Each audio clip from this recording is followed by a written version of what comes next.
I see I got these shot glasses. Where my shot at? You feel me? Hey, we got all this. Where my shot But no, at? you don't get none of that. Are you on that, man? But you got a couple of Sorry, years no, before you see some of that.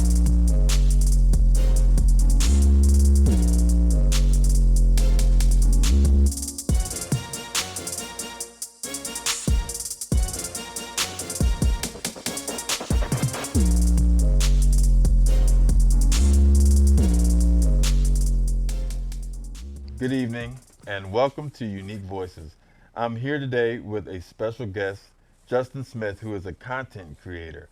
And what we're going to do is talk to him about content creating and understand what is taking place with the content creators. So, Justin Smith, welcome to the show. Hello, everybody. So, Justin, tell us a little bit about yourself. Well, my name is Justin, of course, and I've been doing content creation, creating videos, whatever you would call it, for quite a while now.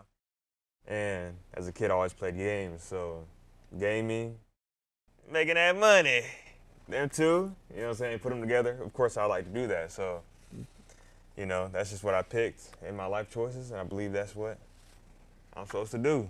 Awesome, awesome. So, you said that you started playing games when you were young. Did you always know that you wanted to be a content creator?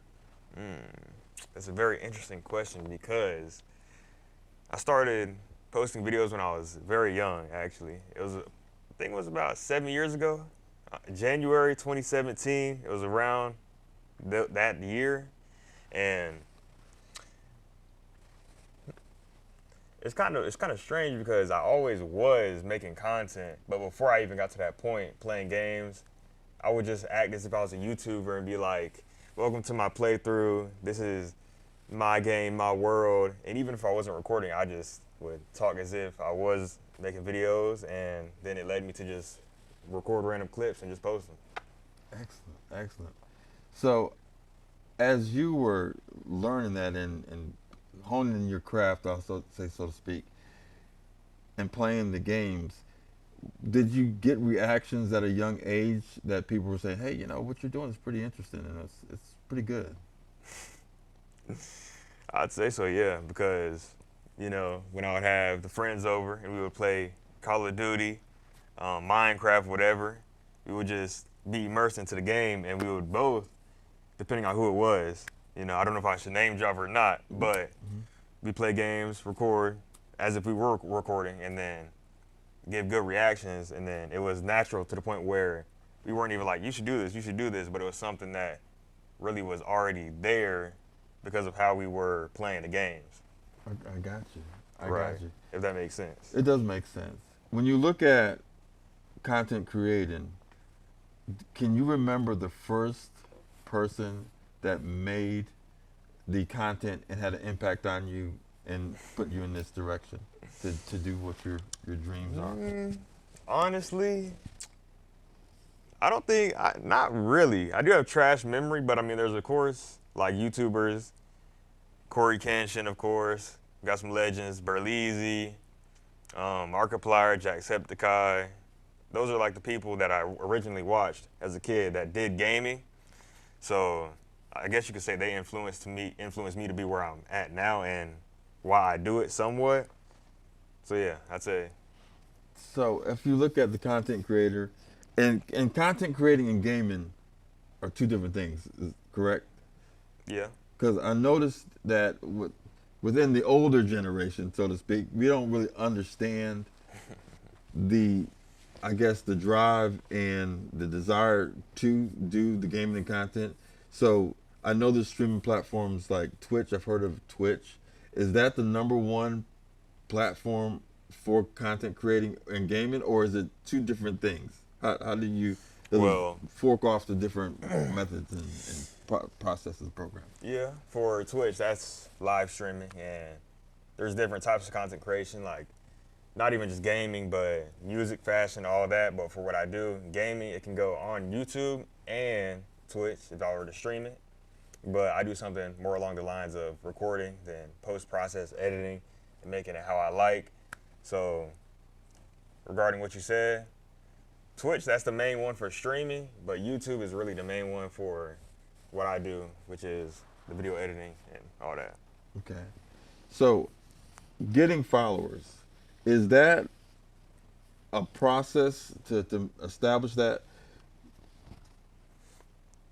Yeah, I say so because I did say I was doing it for 7 years, but I probably took it serious around 2020, 2021, and it's always been a challenge to get new people, get them Right. engaged, Okay. because when you're a new person and nobody knows who you are, right, and you click on a video, you got to make every second count.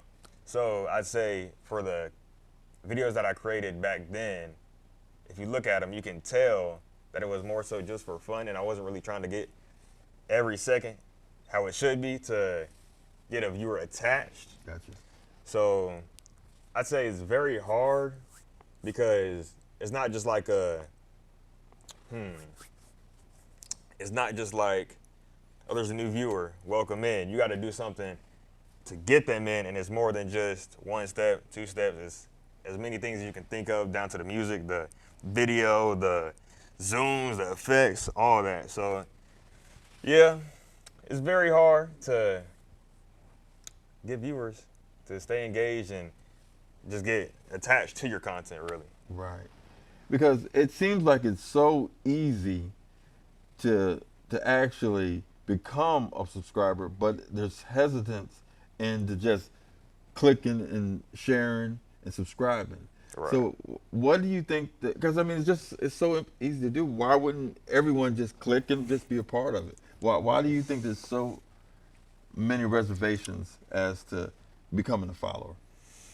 I think that comes down to the viewers being picky, because myself as a viewer, when I do watch content, I don't like to just constantly watch something that I'm unfamiliar with. So I feel like that's the biggest issue in today's society, where if you're not comfortable with this piece of content and it's kind of a risk to watch something new that you aren't familiar with and you won't guarantee yourself that you're gonna laugh or something, I feel like that's what it comes down to, because many people don't want to go in a new environment. They want to stay in the same thing they're comfortable with, because if they watch this YouTuber, if they've watched him for 5 years and he's still making excellent content, then they're like, why would I give this new person a chance?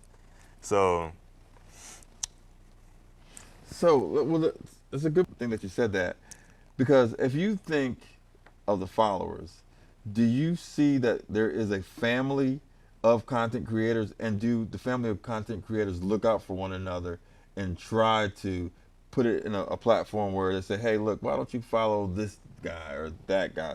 Do you see that there's allegiance to one another, or is it a competition where they strip it down and just say, hey, I got mine, I'm not worried about you? honestly, I mean, I would love to say everybody looks out for each other, but everybody wants that piece of that bread. They don't want to. Hey, here, take some bread. You want some bread? You can get some bread. They ain't like that. Right. They ain't like that. So it's So really everybody doesn't eat, exactly, so to speak. You got to find the right people who will actually share what they have with you. But in a sense, there's not many like that. And even if it was, I feel like that's what makes it a competition. What makes it the greatest thing, because it's not like anybody can just do it. You have to actually have skill. You got to be entertaining. You got to have the right personality. So I think that the way it's came down, I say it's the right way that it was meant to be. Okay. So when it comes to copyright and content creating, it seems like there's so many flags that YouTube or Facebook, that if you have unlicensed material, that it shuts your stuff down. So as a content creator, how do you get the music? How do you get the certain things, or how do you know that what you have won't be flagged or taken down? Yeah, I like that question, because that was a big problem that I actually faced. And when I was watching other content creators, YouTubers, I noticed that they would take music from games, they would take instrumental tracks, but not the ones that were directly made in that song, but like reproduced ones from random people who don't mind if you take it or not. So for me personally, I mainly stick to taking soundtracks from games and then seeing if it's flagged or copyrighted by searching it in like a copyright system or something. And then, yeah, that will just let me know whether or not I can use it, or can't use it. But I ain't even making money yet, so I'm gonna take that song regardless. So Like, you said something about you can check your data or something and just make sure that you're not infringing or anything. There's a program for that. Right. So I mean, honestly, you just search, is this song copyright in the Google bar, and then you can find a site that will help you out to figure out. So I noticed back in my day when we played games, and I understand that there's a definite difference between gaming and content creating, but there was always songs that we could relate to in those games. So with you guys, I noticed that with with social media, there's just so many artists out there. Do they reach out to some of the content creators and say, "Hey, look, put my song on this"? Oh yeah. And if you did have someone that would allow that to happen, who would that be? And how would you communicate with them saying, "Look, I'm an upcoming content creator. I'd like you to, for lack of a better word, sponsor me and be part of my growth"? Who was the number one artist out there that you think would be great for that? Hey man, hey Travis Scott, Jace, hit my DMs, man. Hey, I'll put your song in the video. You feel me? I'ma need that. I'ma need that. So Travis Scott is the one, Yeah, Travis Scott and Jace. and Jace. Now, do you have a lot of people that are content creators attached to them at this point? Definitely. I mean, Travis Scott is one of the most popular or famous rappers in this generation. So, yeah, I'd say so. Okay. So Travis Scott, you heard that. Now he gave you a plug. And Jace. This up and coming content creator is gonna need you to help him blow up. So. And before you go on to the next question, I did want to answer that. I mean, it's crazy, you know Kai Cenat. Yes. Everybody knows Kai Cenat now. I don't know how he did it, but he did it. And so referring to what you were saying, there's actually another content creator, I'll say, Blackboy Max. You don't know who that is, but How do you know I don't know who that is? 'Cause, I mean, come on I now. might got him my speed dial. Oh, You really? don't know that I don't know him. but he actually does something where he'll have rappers come on his stream and he'll record a video live. So in a sense, I feel like that's promoting your own content, but they're already like, some rappers already like got a foundation behind them, but he has a lot of underground rappers who can come in and promote their music. So that's one thing that is similar to what you asked. And also back to Kai Cenat, he has, a bunch of rappers who just go up there just to have fun, like that Offset stream. So yeah, once you get like a certain status, a lot of rappers will try to go on your stream, whether or not that's for an actual monetary gain or they're just trying to be cool with the streamer. But definitely rap and content creation are definitely becoming more intertwined the more that it's going on. So I've noticed something when it comes to content creating. If you have something that is serious, then people don't gravitate towards that. But if you have something that causes people that is foolish, for lack of better words, people gravitate to that, and that goes viral. So going viral, what in your opinion is the necessary recipe or steps to go viral? And it's a two-part question. Is it going viral sustainable? Now, you mentioned some of these content creators that have been doing it for a while, but do you see some that come on the scene and then fizzle out? And if so, what mistakes have you seen in it, and what would you do different? So I asked you a whole bunch of stuff at one time. Right. Well, I'll get to that last question first.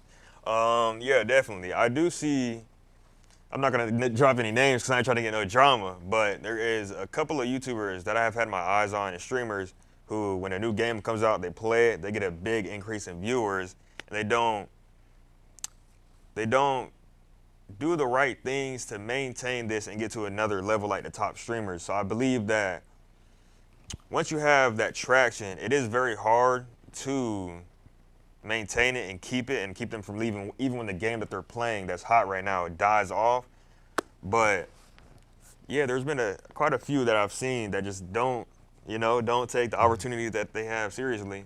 And yeah, so I've definitely noticed some creators, it's kind of, you see the potential they have and they just don't really notice it. Okay. So it's like, that's unfortunate. But to your other question. What was the other one you asked me? God, it was so. You asked me a lot. I know. It was mainly sustaining it. Is it really possible to sustain it? Because in my generation, it was always, and we're not gonna go back to how old I am, but with my generation, it was establishing a career, seeing what that occupation was, and then gravitate towards that, and then that's what you did the rest of your life. And it's kind of hard to do that at a young age because you don't know what you're going to do for the rest of your life. But what I've seen with you guys, that your generation, and some close to your generation, that you guys can do this and blow up and get rich quick. I've seen them put what covered wagon wheels on Lamborghinis and stuff like that. So it's just like it's crazy stuff, and you guys are changing our thought process as to how you pick a career. So, like I said, we've got the old school doing things. You guys can get rich quick if you hit. What do you think about the future and gaming when it comes to the rest of your life? Because you could, I mean, Mr. Beast is a prime example. Right. I mean, I would have never thought that he would go to those levels. So, in your opinion, do you do it because you're looking for that cash cow, or are you doing it because you just enjoy content creating? Hey man, I do it for that money. Give me all that money, man. Sorry, no. Originally, and I feel like this is a big problem that I'm having right now and why I'm so inconsistent, but originally it was just for fun. I do this because I like it a lot. But it really came down to nowadays, I'm so in depth for my content and I take every second. I rewatch my videos 1,000 times when I'm editing them. And I really focus on each and every detail. So it's kind of draining for the way I do it. So the passion and the fun that was in there originally has dwindled down and I lost it because I'm looking at it more as a job right now than something I'll do for fun, regardless that I'm not getting paid. But the amount of detail that I focus on, I feel like it's taking out the fun for it. So, yeah, I lost. It's not as fun as it used to be, and I feel like that's a big issue because, like I said, I look at every detail. I try to make it perfect, and it's not as free as it used to be because I'm so strict on myself because I don't want to release something that's doo-doo. Right. So, yeah. But like you were saying, going viral, Mr. Beast, gaming. I do think that you asked me a lot of questions recently, like the 3 from before. I just remembered those, and then we'll go okay, back. I'll go back to it. So you said going viral. How do you do it, and then how do you maintain it? That was the question you asked like 3 before this one, when it was all those questions. But going viral, that's an interesting thing. And I just remembered the other question you asked me. Well, tell me about going viral. Okay, going viral. I'll say what you said the other time though. You said it seems like the people that are doing the bad things blow up faster than the people that take it actually serious and try to not do mischievous stuff to blow up.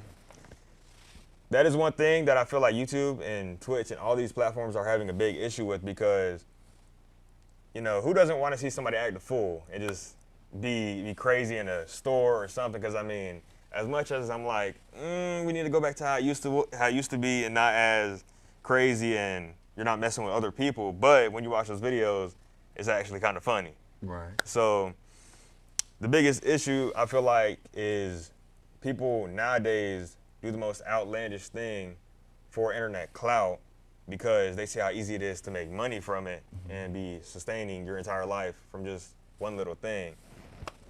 So, yeah, I believe that there's 2 ways you can really do it. You can be the mischievous one, and go crazy in stores or just do the most for a clip.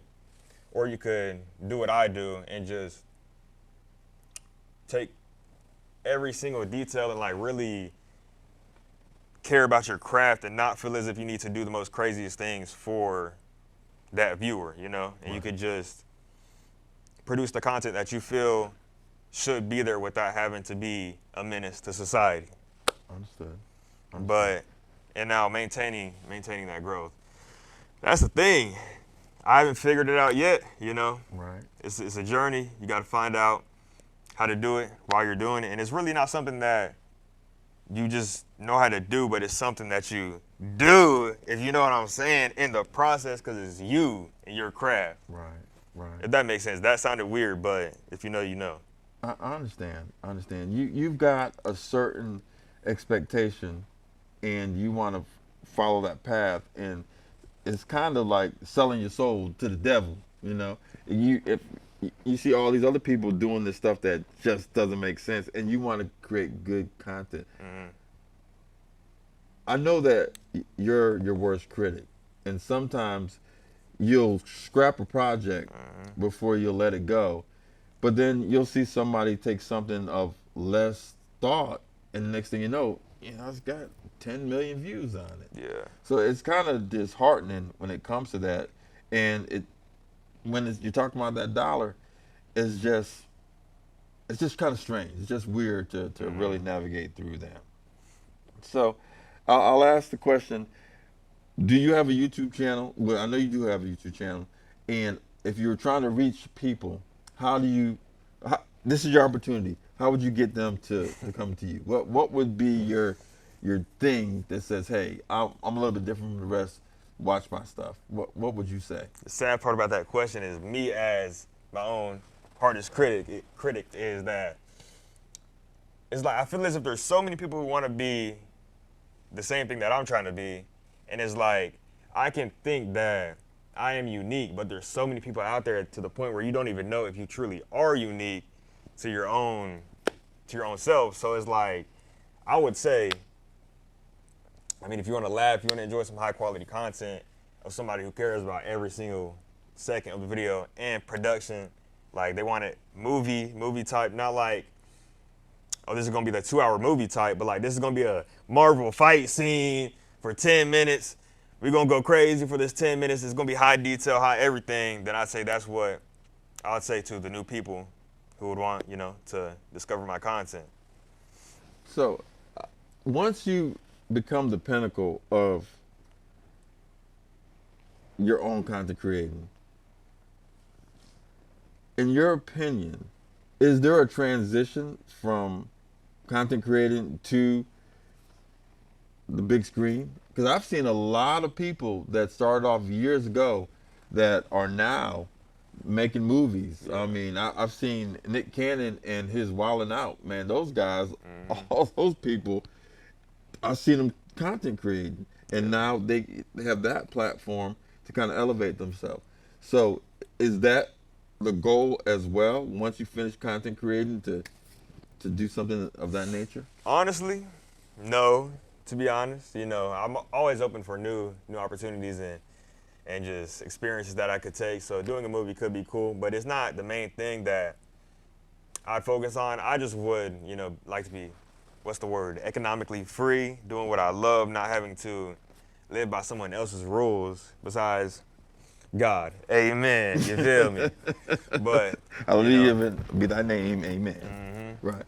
but yeah, I just believe that's what I truly want to do. Just YouTube content creating, gaming, just have like a community that I could share my videos with and get a response from, seeing if they like this, they don't like this. Just have like my own movie in a sense, but like my own movie universe. I feel you on that. I'm thinking of big things for the future. Yeah. So that makes sense. I'll ask you this. Now, when you started doing this, you said about 7 years ago, Right. the support from your family, how did they take it when they realized that you wanted to do content creating? Because this generation, it's very rare for them to come out of their rooms and interact with people. COVID actually had an impact as well because everybody was isolated and any kind of communication that they had was done through social media or excuse me, online or so on and so forth. So how did your family take the news of you wanting the game, and what kind of impact was that on your dream? Okay, so like I said, 7 years ago, that's when I originally started, but it wasn't really until, like I said, 3 years ago where I really took it serious. And during that time frame, it was about probably a year after that I showed y'all the videos, and then y'all were like, "Oh yeah, he could do this thing. He could go big with this thing. He could make a lot of money. Be you know what I'm saying, a actual recognizable person by this." So I say, I mean, I got no complaints. Y'all supported me from the beginning. Y'all still do. Y'all gave me pretty much everything I need to do what I have to do. So yeah, I said the support has been nice. I hope that's what you asked me because I just went blank. My brain went blank. No, that's what I asked. Okay. But I'll say this. So, up and coming content creators, what advice would you give them to this? Even though I know you're starting your transition and you're getting your followers, so somebody coming up, what advice would you give them? I'd say don't be your biggest. Nah, I say actually, yeah, be your biggest critic, but don't take it to the extent where I have, to the point where you feel like 5 seconds you don't like it, so you scrap the entire video. That's my biggest problem. If I don't like 5 seconds of a video, there's a chance that I might scrap the whole thing. But I'd say just, yeah, talk about your videos in a good way. Don't let anybody tear it down from what it actually is. So, number one, be your own critic, but don't critic yourself too hard. Number two, enjoy it. Don't let any fun, don't let your passion drop from it. If you need to take a little break, don't let it be too long, but take it. And yeah, that's the biggest three I say. Just enjoy what you do. Nice, nice. So, your YouTube channel and your information. Here's an opportunity to tell you people out there. Let them know your channel, where they can find you, and any information that you want to have. Go ahead and get you some followers right now. All right, well, my name is Justin, of course. My name is gonna change in pretty soon, so I don't know what it's going to be. But as of right now, it is Tropical Just. We ain't gonna talk about it. It's a Fortnite name. When I was a tryhard in Fortnite, that's what it was. But but yeah, we won't know what it is in the following days until it is something new. So Okay. hopefully you can find me. You'll know me by my face. Just take a screenshot and put it in like a search engine or something like that. Well, that's good. Well, what we'll do is we'll put your information up there so that we can go ahead and let people know about you. And there are a couple of videos that we want to showcase for you in that. And I wish you luck with this, and I hope your dreams come true. You're definitely a talented individual, and you're a God-fearing child, spiritually, and you're focused. So I like to see that and new talent coming up, and I wish you all the luck. Well, I appreciate that. I see I got these shot glasses. Where my shot at? You feel me? Hey, we got all this. Where my shot But no, at? you don't get none of that. Are you on? You got a couple of Sorry, years no. before you see some of that. So, but we will toast to you with water. This is just water. And congratulations. I wish you much success. Thank you, thank you. Likewise. Well, thank you for joining us today on Unique Voices. Get prepared to see more faces coming this way. And again, I do appreciate you. Thank you. And hey, go out and be unique.